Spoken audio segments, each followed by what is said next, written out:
ახდენს თუ არა გავლენას ჩემი ფიზიკური მდგომარეობა დასწავლის უნარზე. ნერვულ სისტემას აღარ რჩება ენერგია, სხვა რაღაცაზე მოახდინოს ფოკუსირება. რა მნიშვნელობა აქვს წყალს ჩვენი ფიზიკური ჯანმრთელობისთვის? მომენტში კი შენ გაქვს ენერგიის მოზღვავება, მაგრამ გრძელვადიან პერიოდში ნელ-ნელა ანადგურებს შენს ორგანიზმს. ღამე ვმეცადინეობდა, იქ პერიოდი მძინავს და მე ვეუბნები, რომ რაღაცა ღამე არის იმისთვის, რომ უნდა იძინო. ბებია ჩემი მეთქი გამომევიდა, მაგრამ თუ დავწვევით და ვერ ვდუმდებით, მთელი სხეულს მოვჭიმოთ, აი კარგად რა ისე დავჭიმოთ და გავუშვათ.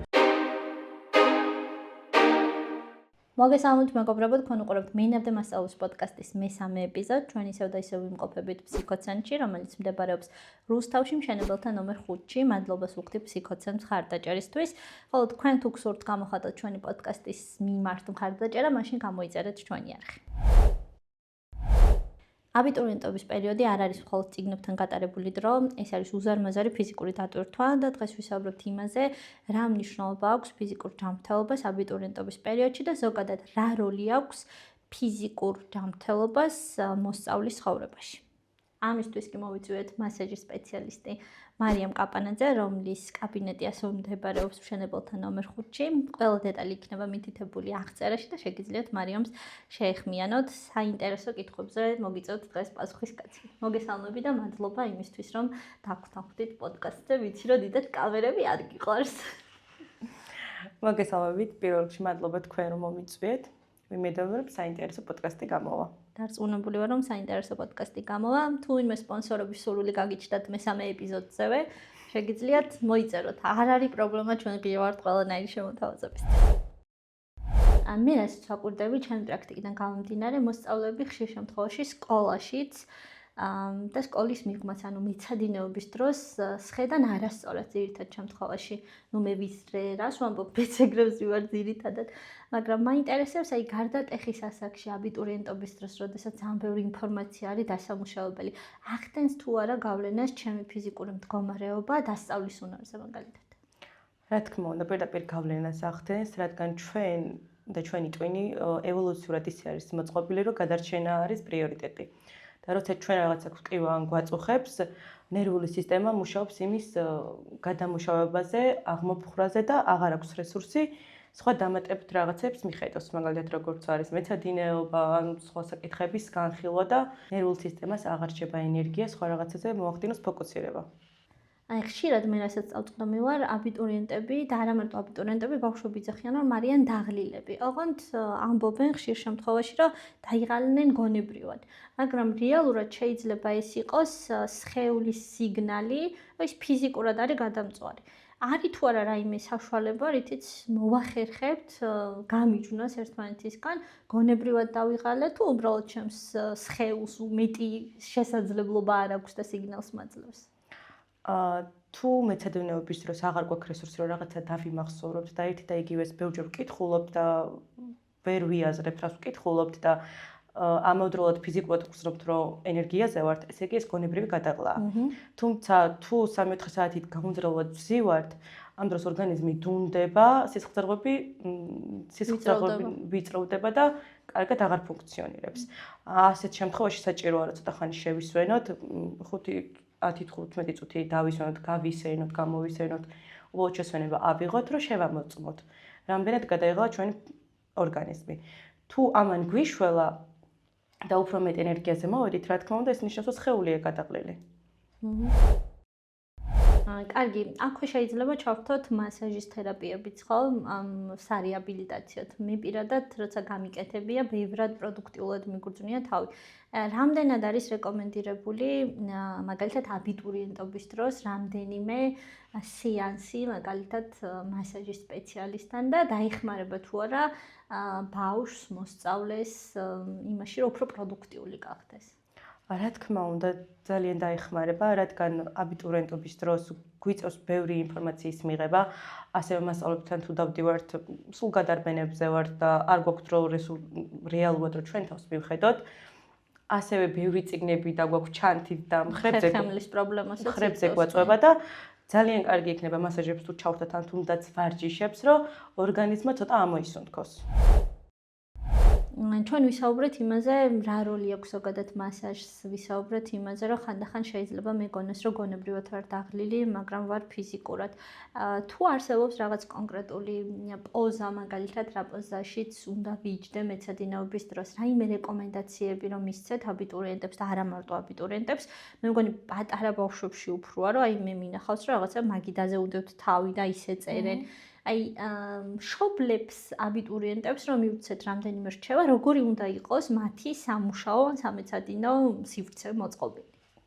თუ ჩვენ მეცადინეობის დროს ვიყენებთ კომპიუტერს, აუცილებელია რომ იყოს თვალების გასწვრივ, რო კისერი არ დავხაროთ, რადგან ჩვენ როცა ვიხრებით და მოხრულ მდგომარეობაში ვართ, კუნთები აწვება არტერიებს და ტვინს აღარ მიეწოდება შესაბამისად საკმარისი ჟანგბადი და კონცენტრაცია ქვეითდება. ასევე თუ წიგნს ვიყენებთ, სასურველია რომ სადგამი გამოვიყენოთ 45 გრადუსიანი და აუცილებელია კიდე ფეხები გვედოს იატაკზე ან ფეხების დასადებზე. ჰაერში უდევთ ხოლმე და ათამაშებენ და არა, ეს ფეხების კომფორტულია, მაგრამ საბოლოო ჯამში არა. კი, ძალიან კომფორტულია, თუმცა ეს მოძრაობები ასევე ყურადღებასაც გააფართვინებს და კონცენტრაციას აქვეითებს. სასურველია რომ ფეხები გქონდეს დაბლა და 90 გრადუსი მუხლებს შორის.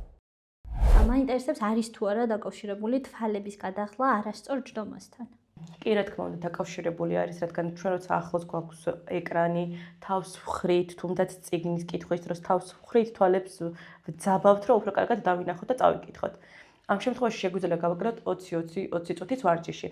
ყოველ წუთში ვისვენებთ და 20 წამის განმავლობაში ვიყურებით 20 ფუტის დაშორებით, დაახლოებით 6 მეტრის დაშორებით. ეს თვალებს ადუნებს და გადაღლა მცირდება. ასევე სერიოზული პრობლემაა სუნთქვა. და ვიცი რომ მე შენთან რო ყოფილვარ სესიებზე, ხშირად გითხოვს რომ აი არასწორად სუნთქავ, კარგად მისუნთქი ან ასე შემდეგ და მე წინა პირველ პოდკასტშიც ვთქვი რომ მავიწყდება ხოლმე სუნთქვა. და მე მგონია რომ ეს მარტო ჩემი პრობლემა კი არ არის, ბავშვებსაც ხშირად აქვთ ეს პრობლემა საკვეთილ პროცესზეც და აბიტურიენტობის დროსაც. კითხვა მაქვს ესეთი, რომ ზედაპირული სუნთქვა ახდენს თუ არა გავლენას, მაგალითად დამახსოვრებაზე ან მასალის ათვისებას მირთულებს თუ არა აი ამაზე რომ ვისაუბროთ და რა გავაკეთო რომ ჩემი სუნთქვა არ იყოს ზედაპირული მაგალითად. სუნთქვა ნამდვილად ზეგავლენას ახდენს მეცადინეობაზე, ჩვენ როცა სტრესში ვიმყოფებით, სუნთქავთ ზედაპირულად, ანუ მკერდით და აუცილებელია ვისე თქო დიაფრაგმით, ანუ მუცლით.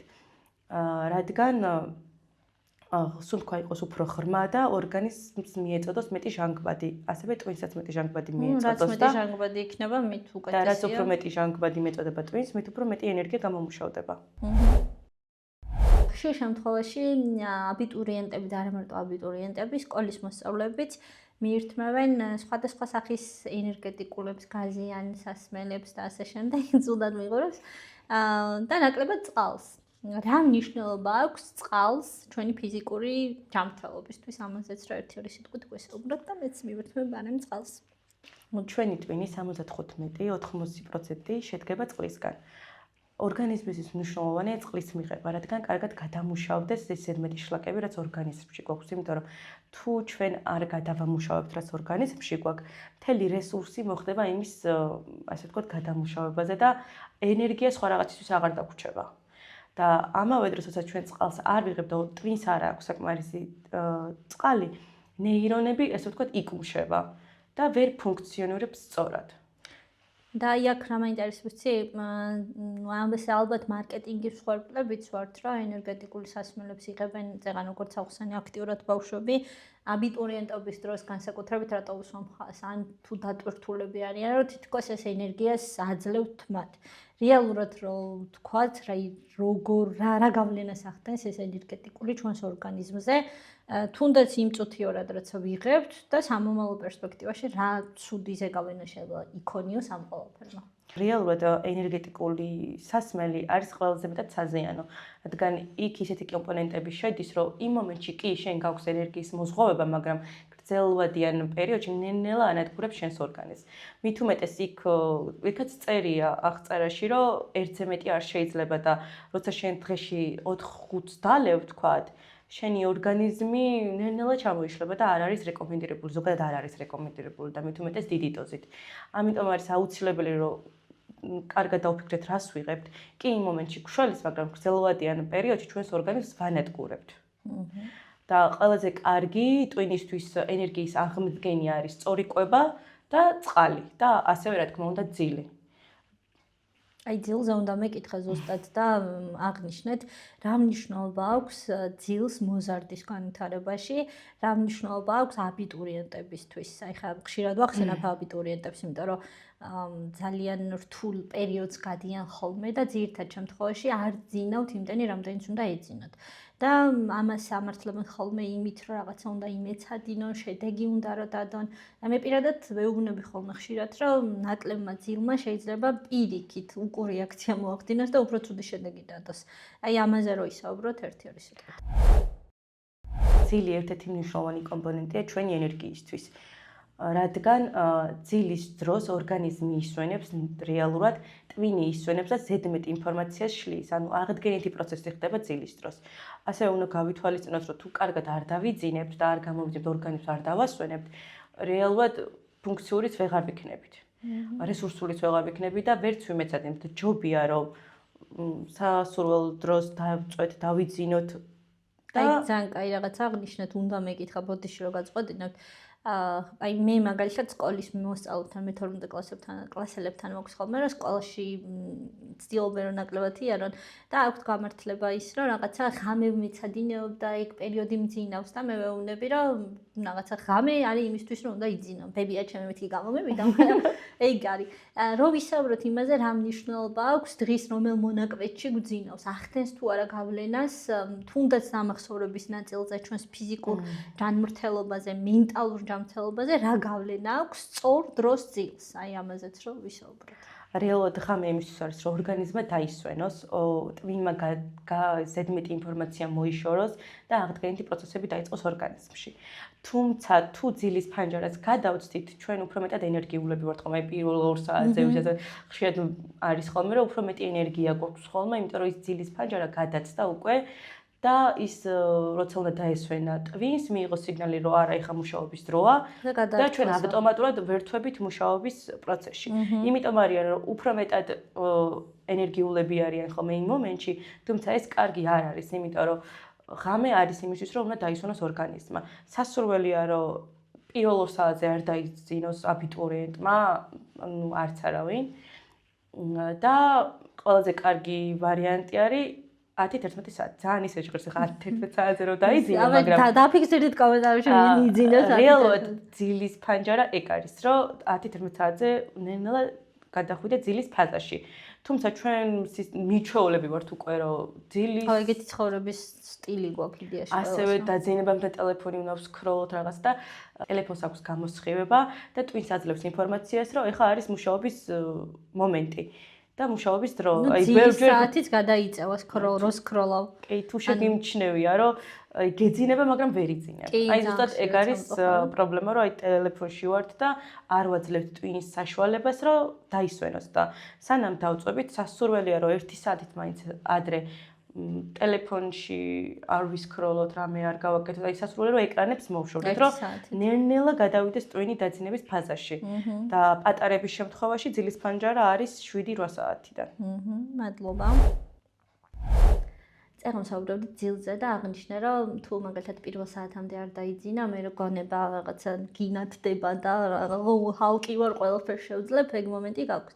მე მაინტერესებს რეალურად მაგ პერიოდში, როცა მუშაობ, უფრო მეტი დრო ხო არ გჭირდება ადამიანს ინფორმაციის ასათვისებლად? აი, თუ ეგეც ინდივიდუალურია დამოკიდებულია პიროვნებაზე. ზოგადად ყველაფერი არის ინდივიდუალური, ზოგი ადამიანი უბრალოდ დილის ადამიანი, დილით არის პროდუქტიული და ზოგი არის საღამოს.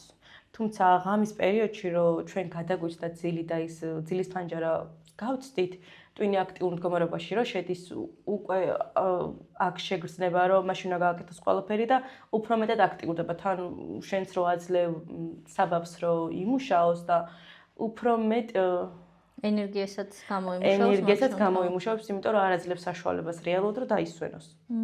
დაახლოებით მსგავსად მოქმედებს ალბათ ეს ენერგეტიკული სასმელებიც, ხო? კი, ასტიმულირებს რომ მიდი იმუშავე და ამბა შენ მაგარი ხარ. ეს ზუსტად ჩვენ შეგვიძლია ამ პოდკასტს საერთოდ წავშლით, ხმას დავადებთ, აგერ არა ხუმრობს რა თქმა უნდა, ჯანსაღი პროდუქტები შეგიძლიათ გამოგვიგზავნოთ და დაგვასპონსოროთ. ხა აქ 20-იანს ნუ დამადგმებინებთ პლასმასის ბოთლით, 20-იანი კოკა-კოლა რო დგას, ხა რეგულაციები ხა შეცვალეთ. ხო, მადლობა, მე ვფიქრობ, რომ ძალიან საინტერესო საუბარი გამოგვივიდა. კითხვები შეგიძლიათ დაწეროთ კომენტარებში და მე აქვე ვარ, დღეს აქ ვარ და ღამეცა და მარიამს გამოვიჭერ ისე როგორც მაგას და თქვენ დასმულ კითხვებზე აუცილებლად გასცემს პასუხს. საბოლოოდ მინდა აი რაღაცნაირად 3 პრაქტიკული ვარჯიში ან რამდენიც იქნება, რომ გაგვიზიარო, მაგალითად მე ვარ აბიტურიენტი, გადავიღალე, ჩავწექი, აღარაფერი აღარ მინდა.